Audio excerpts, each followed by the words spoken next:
Well, good evening, ladies and gentlemen. Barry, thank you very much for that kind introduction. Can I apologise to Philip for turning up late and standing back this half his speech. We had an emergency debate today about Northern Ireland passing special powers rates and extending the negotiation period, and I was involved. It's actually still going on, but I'd like to know I have apologised to the Secretary of State for not being there for the wind-up, because I thought I really ought to honour my obligation to come see you. And I'm happy to say that we have made a lot of progress since we last met. So I think we last met before the referendum, and we now have a massive vote, the largest vote in British history, the largest majority in British history on any single issue. We have 17.4 million people behind us, which was a huge first step. And if someone had asked me last July, would we have triggered Article 50 by the end of March? I think I'd have said we'd be pretty pleased. And the Prime Minister said she would trigger Article 50 by the end of March, and the establishment sniggered, and the Prime Minister has triggered Article 50 by the end of March. So we have made two massive steps. Do not underestimate, we've made two huge steps, but, with a big but in these sentences, there's still a long way to go. And the next 4 or so weeks are absolutely critical, because we now have a completely united Conservative Party. I've been in Parliament 20 years next week. We've got a celebratory dinner, all coming back down again next Tuesday, although Parliament shuts that day. And I can't remember any time since I've been in Parliament, since 1997, we've been so united. And vitally, we're reunited back with our members, back in the constituencies. They have got their party back, and they are thrilled. And I hope many people who might have gone off to other minority parties might well come back at this election, because what is absolutely vital is that, regardless of all the shenanigans we may have on economy, which is crucial in the election, and pensions, and health, and defence, and foreign aid, this chance to vote and give a resounding majority to a Prime Minister committed to delivering that referendum vote will not come round again. And everyone had better get their heads very clearly round that. It is absolutely vital, if we are to deliver what the people voted for last June, that everybody piles in behind their Conservative candidates, and we get a monster majority with a clear commitment in the manifesto, which the dear old House of Lords will have to recognise has a massive democratic mandate. And that is vital, absolutely vital. And then we can begin to look at the sunny uplands of where we're going. So the Prime Minister's made it very clear she wants to bring back control of our laws and our money and our boundaries and our frontiers. And she's dead right. So you look at our laws, I'd cite the areas where I have had responsibility. At DEFRA, I would suggest about 90% of what I did was to try my best to implement European law within the constraints set upon us. And I was unhappily involved in the last CAP round, and we were consistently outvoted, and our farmers are now suffering with some of the crazier consequences. So if you take just one tiny example, the CAP is basically morphing from a system which was set up originally to shore up agricultural production and ensure social stability in rural parts of Europe at considerable public expense. And following some pretty brave decisions by Commissioners McSharry and Fischler, it's morphing, slowly, from a pan-European system which produced huge amounts of food which people didn't want, which was dumped on the world, all the wine lakes and sugar mines, etc., to a pan-European environment policy, which is quite unworkable.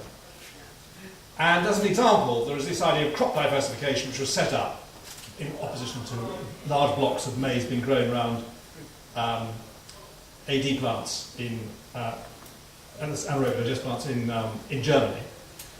And I knew it would cause huge damage here in this country. It just will not work in our countryside. But the then Commissioner from Romania hadn't a clue.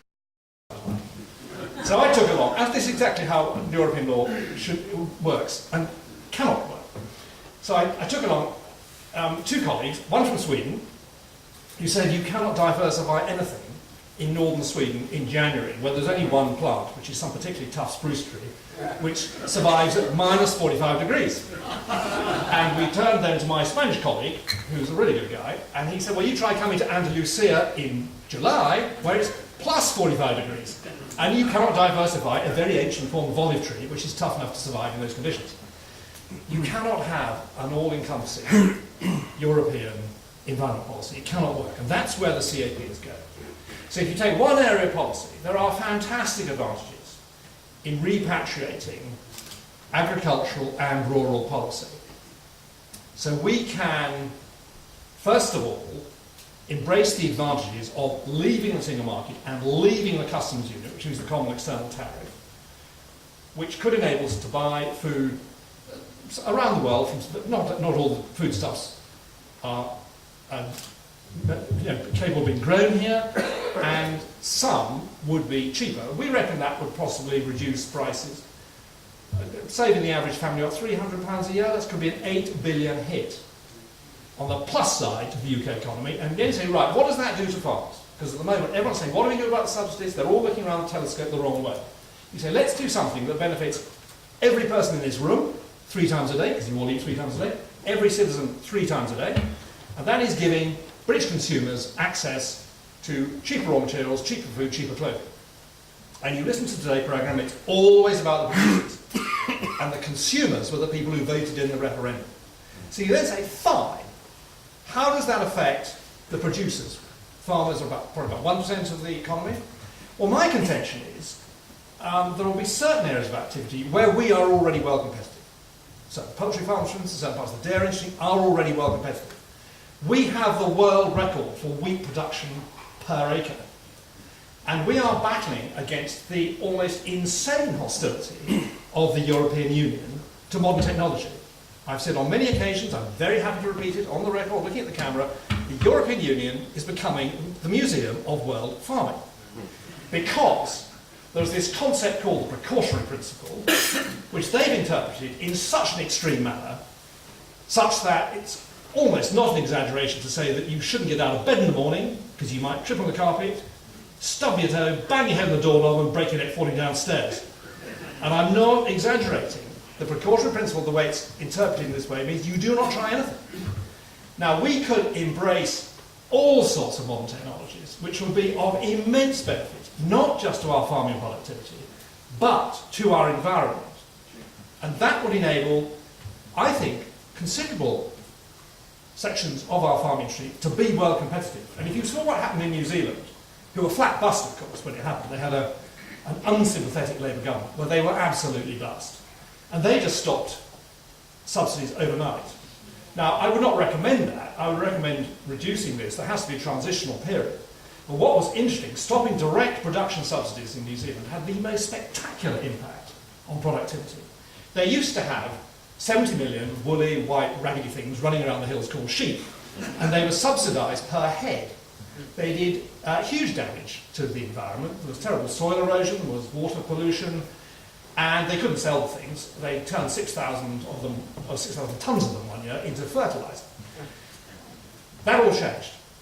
They now have rather less than half. They have just under 30 million sheep, and they export almost the same amount of meat, pretty well exactly, through spectacular improvements in genetics and productivity.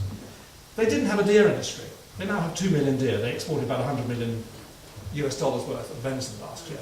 So I am absolutely confident that our innovative farmers, allowed to pursue whatever the market it takes is the best direction, will prosper in areas where they can compete against world prices. Then comes another but. There will be areas where you can't compete on food production alone. It could be the hill areas, but there could be marginal areas around some of our most prosperous arable. And there you look to Switzerland, where there is significant support by the taxpayer of what looks like an insanely inefficient livestock industry. Something like It's about 300,000 sheep, 150,000 cows, about 300,000 cars are taken up to the highest parts of the Alps in the summer at very significant public expense, more than the CAP, and they perform a wonderful function that the Swiss landscape is so attractive, our Prime Minister likes to go there for a wander every summer. And there are obviously all sorts of conditions in the Swiss money. There's all sorts of things which we could look at. There could be flood control, be clean water, clean soils, pollinators, biodiversity, all that sort of stuff. All these are major public goods for which there is no obvious market mechanism. And that could be delivered through a subsidy based on public goods. And that, I think, is a much more sane way of looking at the whole industry. At the moment, we have this European system which is morphing from production towards environment, where farmers and landowners get significant amounts of public money for being farmers and landowners. They're not expected really to deliver anything very much. You tie that down to a public good, I would be very, very happy to give the wealthiest dukes significant sums of public money if there was a clear public good coming out of it. And I think that is probably where we're going to go, and that is a massive benefit to our farming industry and to our environment.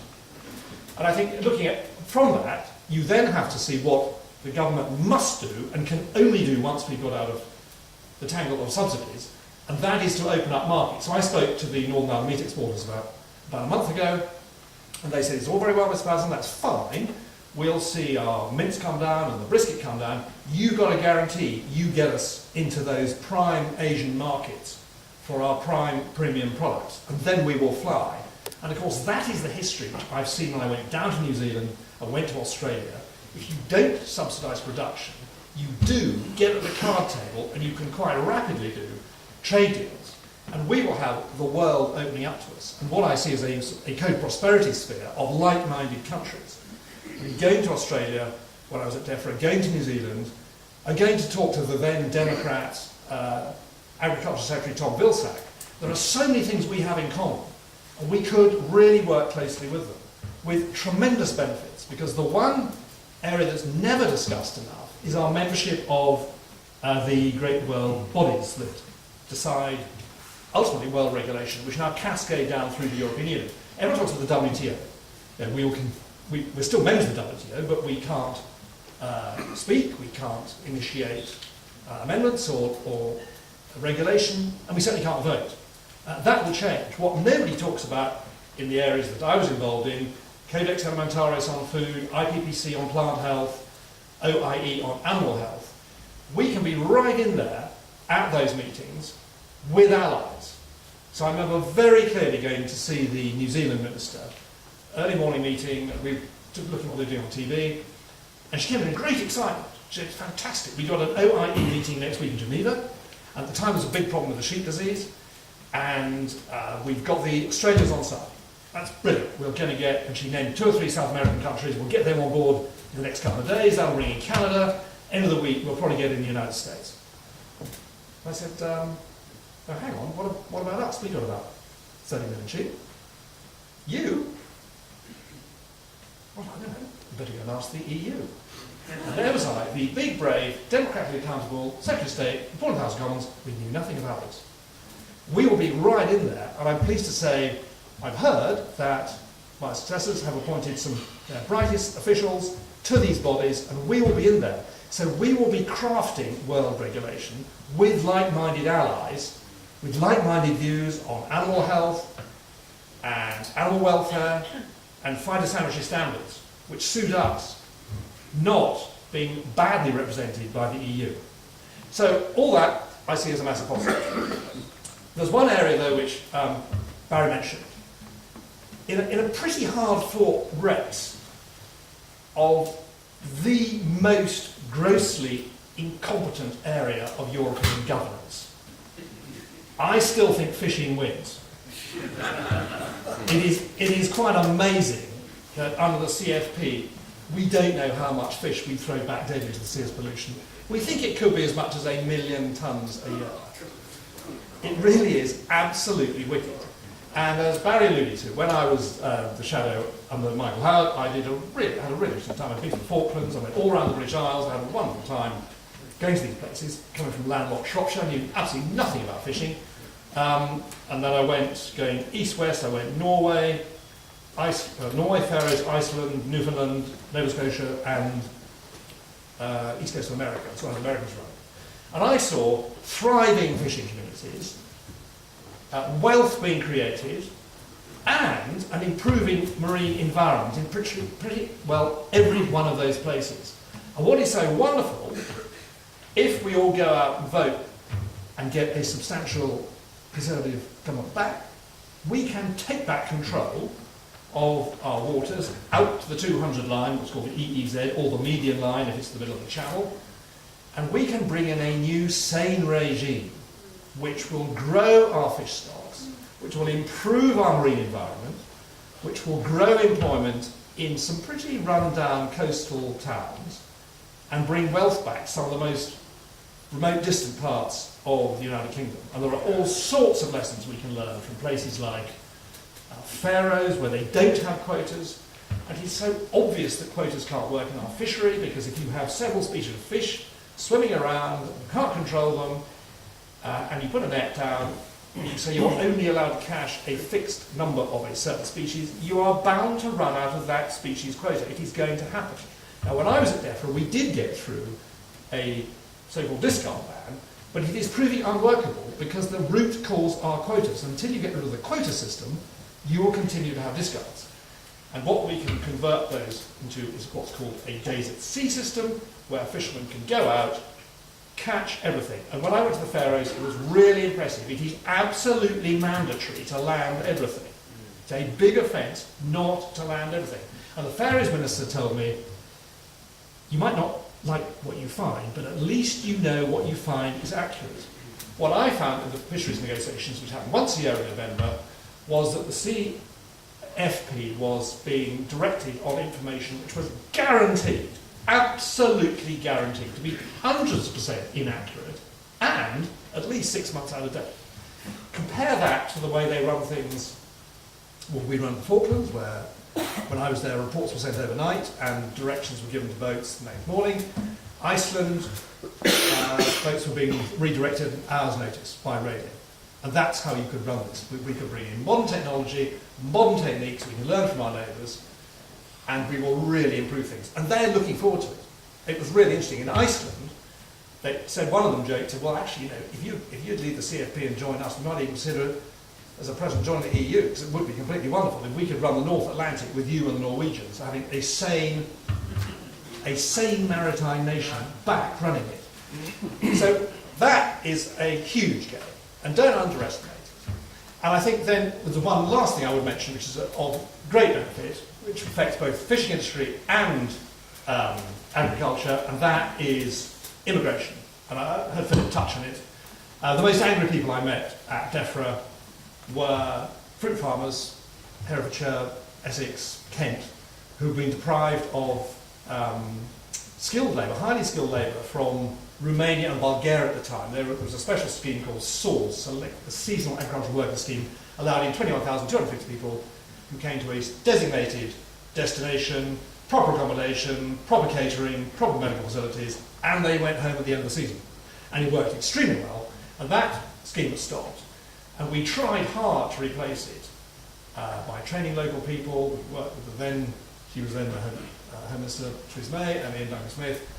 But it was a real struggle. And it's quite clear, talking in the industry, that until there is automation, there will be a requirement to bring in skilled people in that sector. Contrast that also with an eye surgeon I met about this time, just before the referendum last year, who, clean hands, I didn't have a conversation at all. She started off an extraordinary attack on immigration policy. So she was completely furious.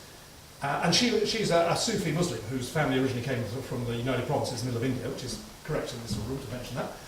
And she said, I have to take people who have European passports, who are less qualified, less skilled, less experienced, and ultimately less safe as eye surgeons, when I know there are better people I could take from Bangalore, Hong Kong, or San Diego.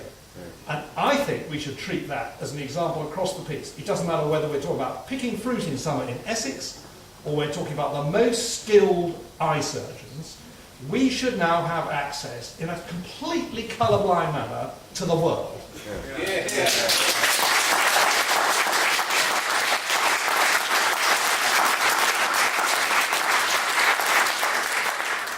And plenty of other countries, like the United States, and Ian Douglas-Smith have done a lot of good work on this.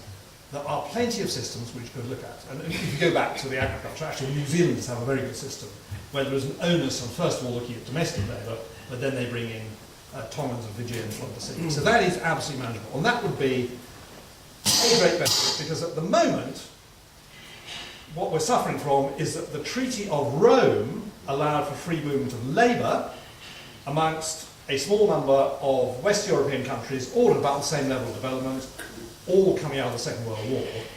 And that morphed at Maastricht and then Lisbon to free movement of people.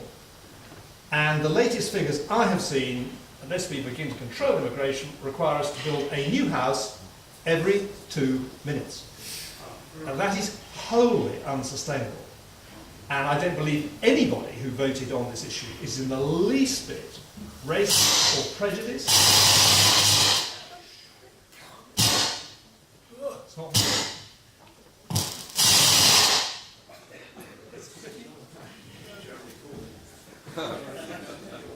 Perhaps I might wrap up. Anyway, I think the main issue is that it was a very graphic example that we do not run our own country. And that, I think, was the big motive. And I'd end on that. I remember those people coming up to me outside the polling station in Whitchurch, covered in builder's dust, about 6, 7 o'clock in the evening. And there was like my vote leave badges on. They said, Mr. Paterson, it's really good to see you. We can get rid of you. You know, we can vote you out. But it's them, isn't it? So who do I talk about? It's about them. Who's them? It's them. We can't get rid of them. And one of them started talking about some building regulation, and another one's talking about glass standards, and they've all come from a building site, and they were absolutely right. All this stuff, that it was about money, and all the people being prejudiced, tosh. It was about control. It's taking back control.